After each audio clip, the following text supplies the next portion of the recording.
ગુજરાતનો કોઈ પણ જિલ્લો લઈ લો, આ તમામ જિલ્લાઓમાં ભૂમાફિયાઓ બેફામ બન્યા છે. આવું આપણને અનેક વખત જોવા મળતું હોય છે.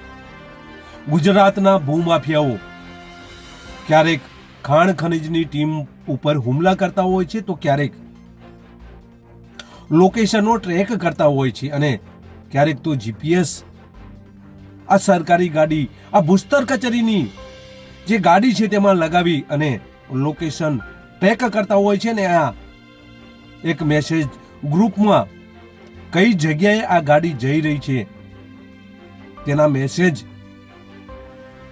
આ લોકો અંદર નાખી દેતા હોય છે. ને ત્યારબાદ જે જગ્યાએ ગાડી જવાની છે ત્યાં જે ખનન થઈ રહ્યું છે ત્યાંથી આ લોકો ફરાર થઈ જતા હોય છે. આવી ઘટનાઓ અનેક વખત આપણે જોઈ ચૂક્યા છીએ. આવી ફરિયાદો નોંધાઈ ચૂકી છે. ત્યારે બનાસકાંઠા જિલ્લામાં ફરી ખાણ ખનીજ ટીમ ઉપર હુમલો થયો છે તેની આજે વાત કરવી છે. નમસ્કાર, ક્રાઇમ આવાજ ન્યૂઝમાં તમારું સ્વાગત છે અને હું છું તમારો નાનજીભાઈ ઠાકોર. આમ તો બનાસકાંઠા ટીમ, પાટણ ટીમ, આ બે જિલ્લાઓની ટીમ ઉપર તાજેતરમાં જ હુમલાઓ થઈ ચૂક્યા છે. ત્યારે આ પાટણમાં પણ ગુનો નોંધ્યો છે, ત્યારે બનાસકાંઠામાં પણ ગઈકાલે એક ઘટના સામે આવી છે. બનાસકાંઠાના ખાણ ખનીજ વિભાગના અધિકારીઓ થરાદ તાલુકાના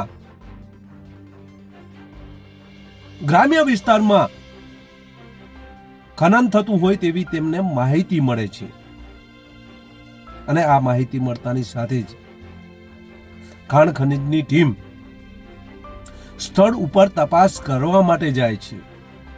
બનાસકાંઠા ખાણ ખનીજની ટીમ બનાસકાંઠાના કેટલાક વિસ્તારોમાં તપાસ કરી રહી હોય છે. તેવામાં ભૂસ્તર શાસ્ત્રીનો એક ફોન આવે છે આ ટીમ ઉપર, અને જણાવવામાં આવે છે કે હું લોકેશન તમને નાખું છું અને તમે સ્થળની તપાસણી કરો. લોકેશન આવે છે થરાદની આજુબાજુ કરણા સર કરીને ગામ આવેલું છે, ત્યાંનું લોકેશન હોય છે. આ ટીમના રોયલ્ટી ઇન્સ્પેક્ટર જીગરભાઈ ઠક્કર તથા સ્ટાફના મેહુલભાઈ દવે તથા સિક્યુરિટી ગાર્ડ યોગેશભાઈ આ ટીમ થરાદ નજીક જ્યાં ખોદાણ ચાલી રહ્યું છે ત્યાં પહોંચે છે. ત્યાં જુએ છે એટલે એક જેસીબી છે, 4 ડમ્પરો છે. આ બધું ગેરકાયદેસર ખનન ચાલી રહ્યું છે. એટલે ખાણ ખનીજની ટીમ ઉતરે છે અને ઉતરતાની સાથે જ જેસીબીનો ડ્રાઈવર નાહી જાય છે. ત્યારબાદ કાયદેસરની કાર્યવાહી કરવાની હોય, જેથી થરાદ પોલીસ સ્ટેશનનો સંપર્ક આ ખાણ ખનીજની ટીમ સાધે છે અને પોલીસને પણ સ્થળ ઉપર બોલાવે છે. બનાસકાંઠા ખાણ ખનીજની ટીમને જોઈને અહીંયા અફડાતફડી મચે છે. અફડાતફડી મચતા જેસીબીનો ડ્રાઈવર છે તે નાહી જાય છે. પોલીસ પણ સ્થળ ઉપર આવી જાય છે. કાયદેસરની કાર્યવાહી હોય, જેથી ખાણ ખનીજનો એક કર્મચારી પોલીસ સ્ટેશન જવા માટે નીકળે છે, તો સિક્યુરિટી ગાર્ડ તેમજ અન્ય 2 કર્મચારીઓ સ્થળ ઉપર હાજર રહે છે અને પોલીસને પણ હાજર રાખે છે. ત્યારબાદ 50 થી 60 જણનું એક ટોળું અહીંયા આવે છે. આ ટોળું આવતાની સાથે જ પોલીસ અહીંયાથી ગાયબ હોય છે. તેવામાં આ ખાણ ખનીજના અધિકારીઓ સાથે આ ઘર્ષણ થાય છે. સિક્યુરિટી ગાર્ડ પાસેથી ચાવી આ ટોળા દ્વારા પડાવી લેવામાં આવે છે અને ધમકી આપવામાં આવે છે કે આ તારી પિસ્તોલ છે, તેનાથી તને અને તારા પરિવારને અમે મારી નાખીશું. આવી ધમકી આપે છે. અને ત્યારબાદ આ જેસીબીની ચાવી અને જેસીબી અહીંથી લૂંટી જાય છે. આવી ફરિયાદ આ ખાણ ખનીજ વિભાગે 60 લોકોના સામે કરી છે. ત્યારે સવાલો એવા ઊભા થાય છે કે આ બનાસકાંઠા ભૂસ્તર કચેરીના જે ટીમના માણસો છે તેમને હોસ્પિટલમાં દાખલ કરવામાં આવે છે અને બનાસકાંઠા પાલનપુરમાં 0 થી આ ફરિયાદ નોંધવામાં આવે છે ને ત્યારબાદ આ ફરિયાદ થરાદ તબદીલ થાય છે, ત્યારે 10/1/2025 રોજ આ બનાવ બનેલો છે.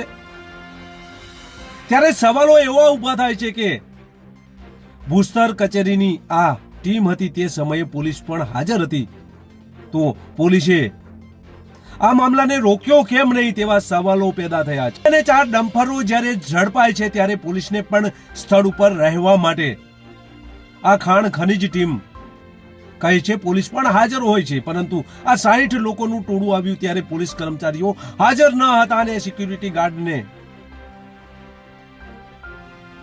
માર મારે છે અને આવી ધમકીઓ આપી આ જેસીબી લૂંટી જાય છે, આવી ફરિયાદ જોવા મળી રહી છે. આવું એફઆઈઆરમાં ખાણ ખનીજ વિભાગના કર્મચારીઓએ જણાવ્યું છે.